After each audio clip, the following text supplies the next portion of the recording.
एक पल के लिए सोचे, अगर दुनिया में स्कूल नाम की कोई चीज कभी होती ही नहीं। हाँ, मतलब न सुबह की भागदौड़, न यूनिफॉर्म, न होमवर्क का बोझ, और न ही वो इम्तिहान का डर। सिर्फ जिंदगी और उससे जो हम सीखते हैं बस वही। बिल्कुल। आज हम इसी एक दिलचस्प कल्पना पर आधारित कुछ विचारों का गहराई से विश्लेषण करने वाले हैं। और ये एक ऐसा विचार है जो मतलब एक साथ बहुत आकर्षक भी लगता है और थोड़ा डरावना भी। हाँ, हमें एक ऐसी दुनिया की कल्पना करने को कहा गया है जहां सीखना किसी चारदीवारी में बंधा नहीं है, बल्कि जिंदगी की तरह ही खुला है, व्यक्तिगत है। बिल्कुल। जरा उस दुनिया की एक तस्वीर बनाने की कोशिश करते हैं। हाँ, बच्चे अलार्म की आवाज से नहीं, बल्कि खिड़की से आती सूरज की धूप से जाग रहे हैं। कोई भारी भरकम बस्ता नहीं है पीठ पर। हाँ, उसकी जगह कोई बच्चा अपने पिता के साथ खेत में बीज बोना सीख रहा है, कोई अपनी माँ के साथ हिसाब किताब देख रहा है, और कोई शायद अपने दादा दादी से कहानियों के जरिए इतिहास को जी रहा है। हर घर अपने आप में एक पाठशाला है। हाँ, और आज हमारी चर्चा का मकसद इसी तस्वीर के हर रंग को समझना है। एक तरफ तो ये आज़ादी, ये रचनात्मकता, ये सब बहुत लुभावना लगता है। बहुत ज्यादा। पर सवाल यह है कि क्या इस आज़ादी की कोई कीमत चुकानी पड़ती? हम इस कल्पना के दोनों ही पहलुओं को टटोलेंगे, इसके फायदों को भी और इन छिपे हुए खतरों को भी। तो चलिए इस कल्पना की दुनिया में कदम रखते हैं। सबसे पहले इसका उजला पक्ष देखते हैं। ठीक है। एक ऐसी दुनिया जहां कोई दबाव नहीं, नंबरों की कोई अंधी दौड़ नहीं है, और सबसे बड़ी बात, शर्मा जी के बेटे से कोई तुलना नहीं है। हाँ हाँ, बिल्कुल। हर कोई अपनी रफ्तार से, अपनी मर्जी से सीख रहा है। ये सुनने में तो किसी सपने जैसा लगता है ना। और शायद ऐसी दुनिया में रचनात्मकता की कोई सीमा ही नहीं होती है। जब सीखने का तरीका अनुभवात्मक हो, मतलब हर चीज को खुद करके सीखा जाए, तो रट्टा मारने की जरूरत ही खत्म हो जाती है। बिल्कुल। ज्ञान दिमाग में भरा नहीं जाता, बल्कि वो अनुभव से पैदा होता है। हाँ, और इसके उदाहरण भी बड़े मजेदार हो सकते हैं। सोचिए, एक बच्चा जिसे रंगों से खेलना पसंद है, वो शायद एक बड़ा चित्रकार बन जाए, क्योंकि उसे जबरदस्ती त्रिकोणमिति के फॉर्मूले याद करने के लिए मजबूर नहीं किया गया। सही बात है। या वो बच्चा जिसे हर खिलौना खोलकर उसके पुर्जे पुर्जे अलग करने की आदत है, जिसे हम हमेशा डांटते हैं कि इसे मत छुओ, खराब हो जाएगा। वही उसे वो सुनने को नहीं मिलता। शायद वो आगे चलकर कोई बेहतरीन आविष्कारक बनता। तो मतलब ऐसी दुनिया में प्रतिभा को कुचला नहीं जाता, उसे फलने फूलने का पूरा मौका मिलता। अगर हम इसका विश्लेषण करें तो इसका सीधा मतलब है कि लोग व्यावहारिक कौशल, प्रैक्टिकल स्किल्स, वो बहुत जल्दी और बेहतर तरीके से सीखते।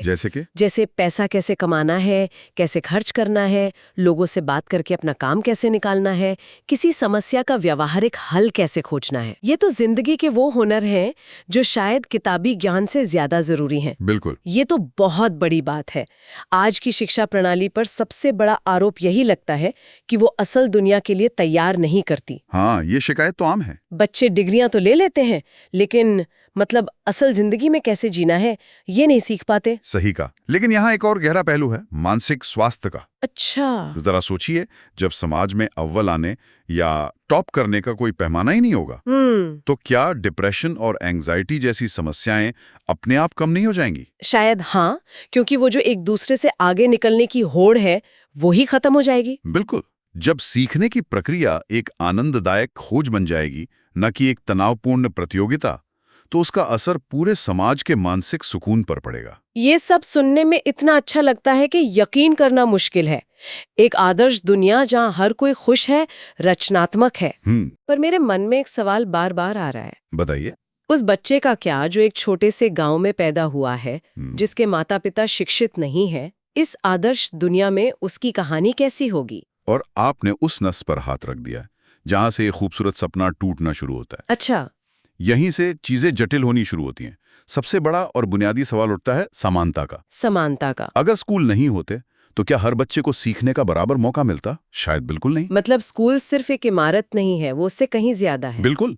स्कूल एक कॉमन प्लेटफॉर्म है, एक ऐसी जगह जो सामाजिक और आर्थिक बाधाओं को कम से कम सैद्धांतिक रूप से तोड़ने की कोशिश करती है। हाँ।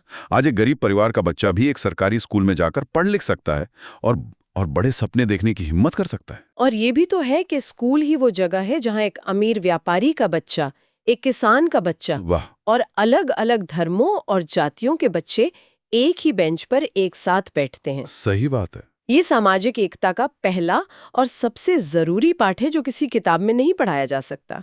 बिना स्कूल के समाज शायद छोटे छोटे टुकड़ों में बंट जाता। आपने बहुत जरूरी बात कही।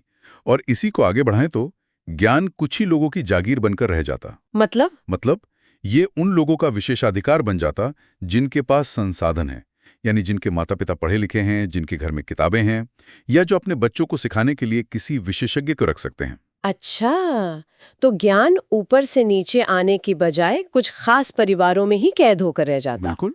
एक मिनट, ये बात करते करते मेरे दिमाग में एक ख्याल आया। हम सब रचनात्मकता और आजादी की बात कर रहे हैं, लेकिन मेरी एक छोटी भतीजी है, उसे अंतरिक्ष यात्री बनना है।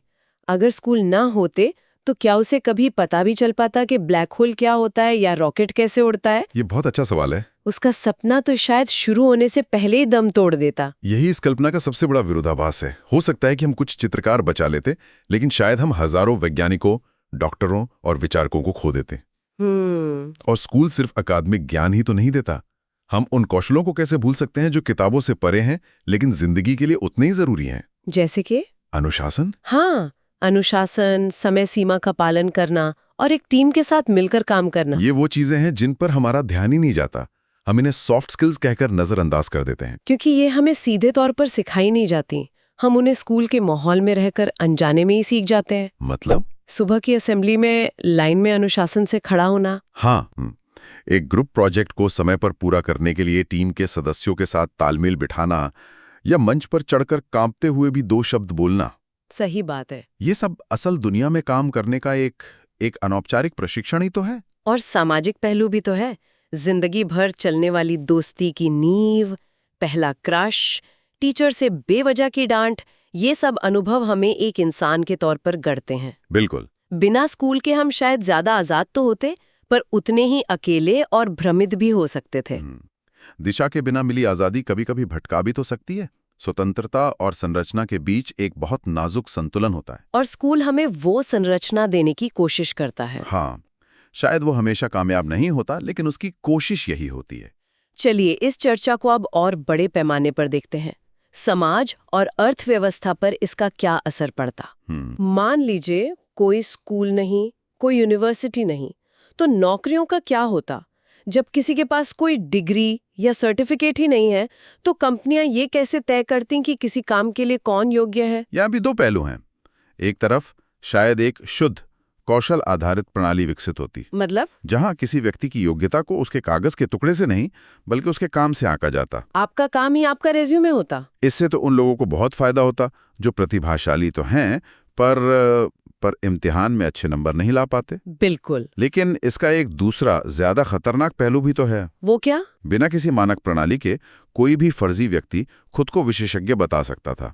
कल्पना कीजिए एक ऐसे मोहल्ले की जहां कोई सर्टिफाइड प्लम्बर नहीं है। अच्छा। हर कोई यूट्यूब देखकर पाइप ठीक कर रहा है। क्या हम उस घर में रहना चाहेंगे? हाँ, बहुत अच्छा उदाहरण है। और प्लम्बर तो फिर भी ठीक है, सोचिए अगर कोई भी कह सकता कि वो एक डॉक्टर है या एक इंजीनियर है। बाप रे। हमारे पास ये जानने का कोई तरीका ही नहीं होता कि हम अपनी जान और अपनी सुरक्षा किसके हाथों में सौंप रहे हैं। समाज में भरोसे का एक बहुत बड़ा संकट खड़ा हो जाता। यहीं पर मानक शिक्षा यानी स्टैंडर्ड एजुकेशन का महत्व समझ में आता है। हाँ, एक औपचारिक शिक्षा प्रणाली एक आधार रेखा तय करती है।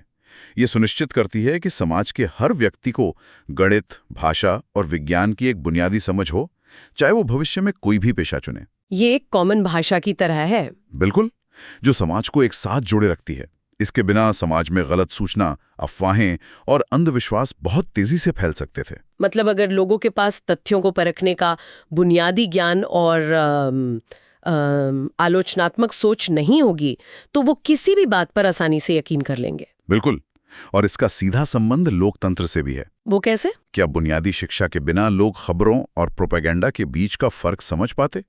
क्या वे अपने नेताओं को उनके काम के आधार पर सही ढंग से चुन पाते?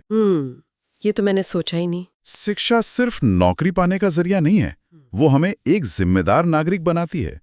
स्कूल हमें सिर्फ क्या सोचना है ये नहीं सिखाता, बल्कि कैसे सोचना है ये सिखाता है। तो इन सभी बातों का मतलब क्या निकलता है? हम जहां से चले थे वहीं वापस आ गए। एक तरफ स्कूल के बिना की दुनिया है जो रचनात्मक पर असमान है, और दूसरी तरफ स्कूल वाली दुनिया है जो समान अवसर देने का दावा तो करती है पर रचनात्मकता को कुचल देती है। तो क्या इसका कोई हल नहीं है? हल है, और वो इन दोनों के बीच में कहीं है।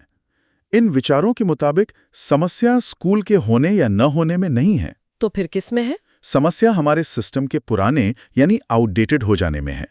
हमारी शिक्षा प्रणाली आज भी काफी हद तक उसी फैक्ट्री मॉडल पर चल रही है जो दशकों पहले बनाया गया था, जिसका मकसद एक जैसे कर्मचारी तैयार करना था। हाँ, न कि अलग अलग सोच वाले इंसान। तो हमें एक ऐसा संतुलन चाहिए जहां नंबरों पर कम और हुनर पर ज्यादा ध्यान दिया जाए। बिल्कुल। जहां हम सिर्फ शिक्षित कम और सिर्फ अनुभवी ज्यादा होने के बजाय दोनों का एक सही मिश्रण तैयार कर सकें। हाँ, चर्चा को समेटते हुए हम कह सकते हैं कि असली सवाल ये नहीं है कि स्कूल होने चाहिए या नहीं। वो तो साफ है कि उनकी जरूरत है। हाँ, एक जटिल समाज को चलाने के लिए उनकी जरूरत है।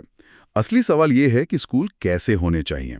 और दिलचस्प बात यह है कि विश्लेषण के मुताबिक स्कूल का सबसे बड़ा फायदा शायद गणित या विज्ञान सिखाना है ही नहीं। तो फिर क्या है? स्कूल का सबसे बड़ा फायदा है एक ही छत के नीचे हजारों अलग अलग सोच, पृष्ठभूमि और स्वभाव के इंसानों को एक दूसरे को बर्दाश्त करना सिखाना। टीम में काम करना सिखाना, असहमति के बावजूद साथ रहना सिखाना।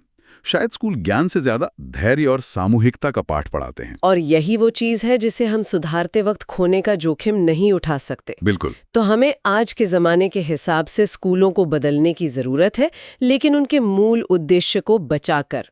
हाँ, और यही विचार हमें एक आखिरी उत्तेजक सोच की तरफ ले जाता है। वो क्या है?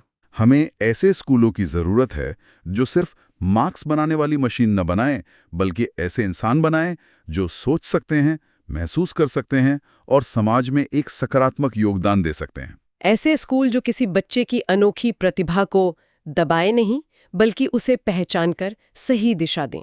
और ऐसे स्कूल जो रट्टा मारना नहीं, बल्कि समझना सिखाएं, जो ये सिखाएं कि सवाल कैसे पूछते हैं, ना कि सिर्फ दिए गए सवालों के जवाब कैसे लिखते हैं। इस चर्चा को समाप्त करने के लिए एक अंतिम विचार।